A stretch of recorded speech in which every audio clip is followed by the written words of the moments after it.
So I'm a new father. My son was born 7 days ago, and it is 3:39 in the morning right now. So I thought I would make a video on how to train sleep deprived, because that's been my life. I guess I can't make a video about being productive while sleep deprived and have the production quality look like ass, so I threw a shirt on for you. In trying to think of what useful content am I going to put out today, it just made sense to cover how to train when you are dog shit tired. These are 11 tips. Is it 11 tips? I think it's 10 tips. I counted wrong. These are some tips for how to be productive, how to get your workouts, how to train when you're sleep deprived. First things first, do not let perfect be the enemy of good. What are you looking at? Being so noisy. All right, guys, let's try this again. This is my fifth take. I can't talk. I've been up since 2 a.m. This guy's making a lot of noise, so if you hear a lot of squeaking in the background, I apologize. This is the sound newborns make that I didn't know. It's kind of squirrel-like. Like if you just force-fed a squirrel with heavy whipping cream until they had trouble breathing. That's the type of noise he's making. Initially, I had this as a list, but I kept getting derailed, so I'm just going to wing it. These are some tips for training when you're deprived of sleep in no particular order. First things first, don't let perfect be the enemy of good. I want to beat this into the head of all trainees anyways, because it's a very common trap they fall into of thinking if they're not doing perfect training, then what the hell's the point? I'll hunker down. I'll wait for bluer skies until I have more energy, more resources, until things are perfect, and then I'll take on that big task when I'm ready. Well, Chief, you're never ready. Life is not a lake for you to chillax on until the heavens open up and point you to what you're supposed to do. Life is a river. It's one that will drown you. You are on it like Jodie Foster in The River Wild, and if you don't learn how to pivot, you're toast, bro.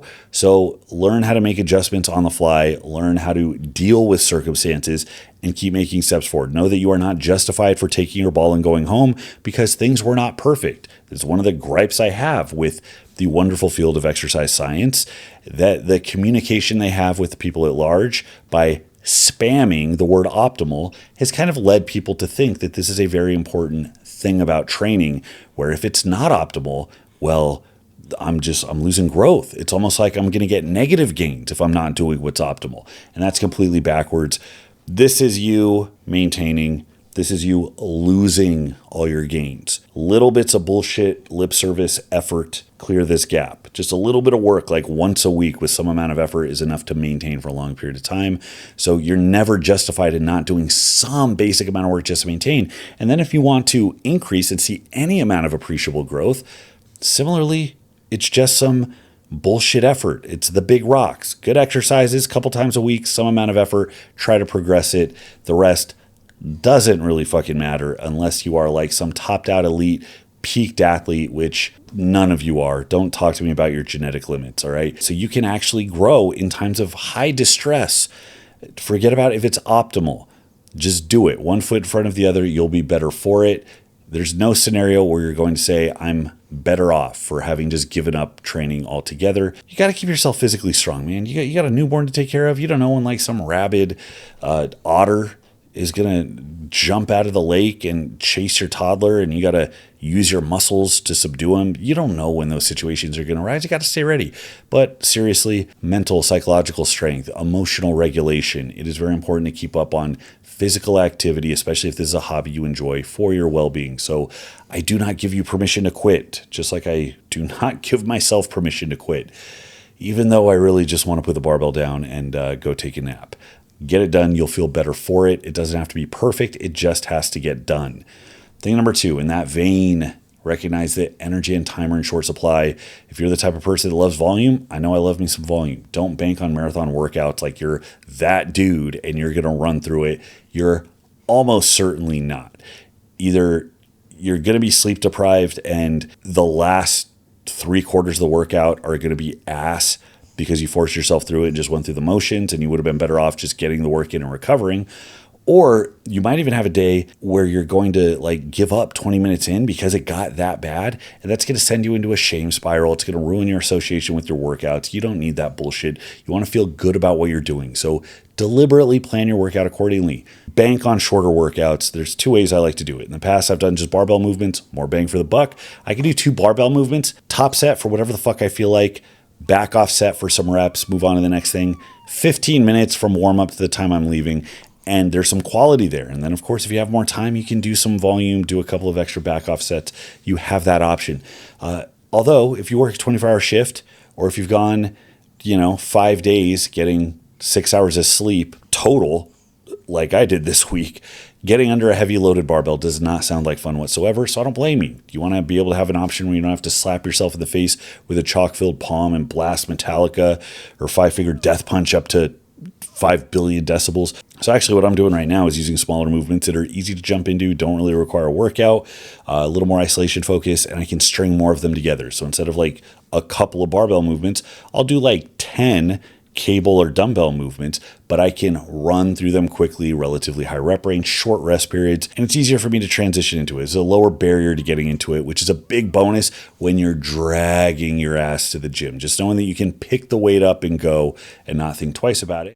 Guys, if I can help fund this channel and help you solve a problem, I call that a win-win. So please allow me one moment to preach the good word of Boostcamp. I tend to get a little complex when I'm writing workout plans. Tracking progress for these programs is hugely important, but options were never great. I would write these long, complex progressions by hand into a notebook, or I would carry a binder filled with spreadsheets I printed off of LiftVault. That's why I'm here to introduce you to Boostcamp. Boostcamp is the easy way to track training progress directly from your phone. Their library of programs features countless dozens of powerlifting and hypertrophy-specific programs from your favorite creators, including Jeffrey Verity Schofield, Johnny Candido, Eric Helms, Greg Nuckols, Alberto Nunez, and of course, yours truly. Boostcamp also has exclusive programs that you just won't find anywhere else. Select the one best suited to your needs and watch the sets, reps, weights, and exercises populate automatically. Don't guess at that one weight you lifted that one time for how many reps again? Have your log of training with you at all times for easy reference in the convenience of your phone. Not only does Boostcamp have a stellar product, but their support is the only reason this channel exists. So thank you, the viewer, and thank you to Boostcamp. Check it out today. The link is in the description. So number 3, I strongly recommend using the same protocols, keep them consistent. It just makes it so much easier to keep that thread of progress going. You don't have to think about your workouts as much. It's the same thing over and over and over. Buck variety. Don't try to add in all kinds of novelty. That's just extra layers of complication. And similarly, as you progress, don't try to move through some deliberate like wave progression or percentage-based progression that anticipates you're going to be able to stay on the schedule. The same workout repeated, just applying what you can week in, week out for however long you need to, can be very productive, and it keeps you engaged with what you're doing. And it just eliminates the complexity. So I find that to be very helpful, especially if it is barbell movements. The skill work, repeating the same movement patterns over and over, goes a long way, and it causes growth without the benefit of needing a shit ton of effort, which is also another bonus. Thing number 4, recover when you can. Obviously, you want to recover when you can, but know that the body is plastic. So it's similarly with diet, when you're like going through that initial run where you're cutting calories, you feel like you're not losing any weight, and then eventually it kind of catches up. So it might be when you're going through periods where stress is higher and sleep is less, your body's just dealing with the stress and not really growing from it. But when you do get a run of recovery, let's say you get a couple days to catch up on sleep, that's when your body's going to grow. So make the most of it. If you get a weekend where you can clock 10 hours of sleep, do it. Eat everything you can and load up on recovery. You'll be surprised what happens next week. Even if you're a little tired, that bout of recovery, it will catch up. You get these kind of elastic runs of like stress, nothing's happening. And then when you get that vacation, that break, your body catches up. Your body's very plastic that way, so you want to learn to exploit that. Thing number 7, try to find more energy. There are actually some tactics you can use besides just taking caffeine to the dome that will actually give you a little bit of a pick-me-up and make it more manageable to do the hard things when you really just rather go face down into a beanbag. 3 things off the top of my head. 1 are power naps. That doesn't mean going and sleeping for an hour and a half to try and catch up on sleep. obviously that's not in the cards. A power nap is 10 to 15 minutes where you just get to that point where you're about to doze off and you wake back up. And if you time it right, you will actually be refreshed. That brain fog that sets in will start to dissipate and you'll get a little bit of a pick-me-up. They're a real thing. You just can't let yourself actually fall to sleep. The best advice I got was from a military guy. He said he would lay on his back, arms and feet crossed, in a position where once you doze, you kind of jerk out of it. So I always look to get right to that point where you start to hallucinate while you're awake, right as you start to slip into sleep. And then that's the point where you kind of want to wake up, come to, and usually you're refreshed. Also, if you add a bit of caffeine right before you go down, it'll time it so that the caffeine kicks in right as you're coming out of the nap, and that adds something to it. It takes a little bit of practice, but I'm really good with power naps. It's one of the things that can get me through. You always have time to, like, even in a chair, just lay back, close your eyes, let yourself get to that point, and then as you wake up out of it, you'll find yourself rejuvenated. Another one, 20-second sprints. I got this from, I think, Andy Galpin, and it was to help with energy, focus, and to metabolize food. You know, you get that 2 p.m. feeling during the workday where you get tired out of nowhere. It's very easy to do this. You don't break a sweat. It's just running stairs, jumping jacks, a cycle sprint if you have an air bike. Hop on a bike, go as hard as you can for 20 seconds, and hop off. And what you're going to find is you immediately get a rush of energy. You get clarity. Everything's pumping and you get more energy, and it's not exhausting. You don't sweat. You're not working long enough to sweat. Very easy to do. I like to do that after big meals where I think I'm going to be tired, but I have to work. That does a killer job of kind of resetting your metabolism. And the last thing I like to do is I like to keep it cold. I find the colder it is, the easier it is to stay alert. I'll put ice packs on my face or neck. I'll put cold water on my head to kind of make me a bit more alert, and I'll keep my workspace very cold. So if it's cold in the garage, I'll go train in the garage. It's easier to stay focused like that. Whereas if it's kind of warm, it's like this cozy environment you want to go down. So that's a personal preference, but I find it's easier to kind of push through stuff when everything is really cold. Number 15, regulate your stimulant intake. Don't just go coffee. There's a couple things that work really well. One is weaning yourself off every now and then just so you can come back and it's a little more potent. So if you have a day or two on the weekend where you can really, really limit caffeine intake, you'll find when you come back you're more sensitive to it. Also rotate. This is something a lot of people don't know about. You can rotate stimulants and maintain sensitivity to it. You might notice that the buzz you get from a Rain or a Rockstar is a little bit different than what you get from a caffeine pill versus maybe like a cup of coffee. The types of caffeine and the types of stimulants are somewhat different. It's not just the amount. So you'll find that if you rotate through them, you know, doing, let's say, more coffee one day, maybe you do an energy drink another day, maybe you try a caffeine pill, see what that does to you. But rotating is a good way to kind of keep the stimulants fresh so it doesn't get stagnant. Also, I would tell you to get in the habit of like sipping the stronger stuff. If you get like a 300 milligram Rain energy drink, instead of pounding it all at once so you get this sudden rush and then you crash an hour later. So I'll sip it over like 5 hours, and I find it keeps me up most of the day. And that's better than just drinking coffee until your heart's pumping out of your chest, like you have tachycardia, but you're no more alert. That doesn't help you or anybody. Thing number 7, again, repeat affirmations. It sounds a little woo-woo and kind of corny. I don't care. Going back to how easy it is to get discouraged because the workouts aren't perfect, or how easy it is to talk yourself out of it. Affirmations help quite a bit, even if it's on the drive home, if it's at a moment of downtime where you're starting to feel sorry for yourself, that fatigue setting in and you just want to go crash instead of doing other things that are pressing. Remind yourself of what's at stake, why you do the things you do. Talk yourself up a bit. Remind yourself that you're capable of struggling a little bit, that there is a purpose and you're going to be better for it. And hey, this is the kind of person you are.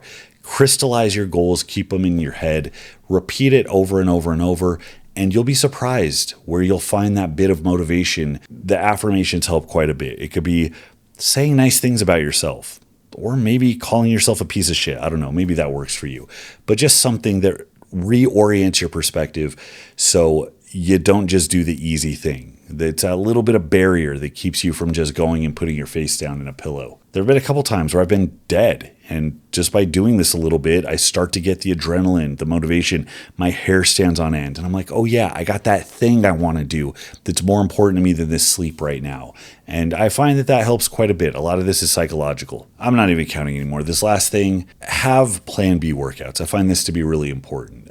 Even aside from your goal workouts, let's say you're bodybuilding and you're trying to get in these bodybuilding workouts, but you're just too wiped and things don't go as planned, or you don't think you have time to get anything in. Have plan B workouts that keep you active, just something, even if it's not directly oriented toward your goal. You want to have a type of workout where you're too wiped to live, what that looks like. It might just be a 5-minute cardiovascular toe in the water workout. So I could say I did something. It's not just a goose egg for the day. And I find that helps. Have contingencies, plans B, C, D, and E. Give yourself a million options before you settle on not doing anything at all. That goes a long way to helping you keep momentum and stay engaged. There's also like body weight and open floor stuff. It's like, okay, at the very least, I'm not doing anything for the next few minutes. I'll throw some push-ups or sit-ups in. Something. Again, maintenance is super easy. It doesn't have to be super oriented towards your goal, super locked into this very tightly constructed program. Don't let perfect be the enemy of good. Activity today is good. No activity today is bad. I'll have workouts for if I have to train at home, and that's going to be based on the equipment you have. I find it very convenient to have adjustable dumbbells, like I have the Newell bells, which I really like, and I have the Spedients, which is I never thought I'd like, but I actually love it for what it is. And I can do workouts at home when I can't make it to the gym. It's fucking fantastic. And if I end up at the gym and I have I feel great, I'm going to send it, I have that workout too, and I'll take full advantage of it. So you're going to have an ebb and flow based on how you feel, how available your energy and your motivation is, and that's completely fine. And again, I'm going to say it for the 100th time. Remember that suboptimal training is not an excuse to quit. Your life will always be better for having shown up and done the bare minimum. Just remember that. So I think there was more. I lost track. Hopefully that helps some of you guys that are struggling. Thanks so much for watching, guys. Let me know what you think in the comments. Till next time, this is BRMLY. I'll see you.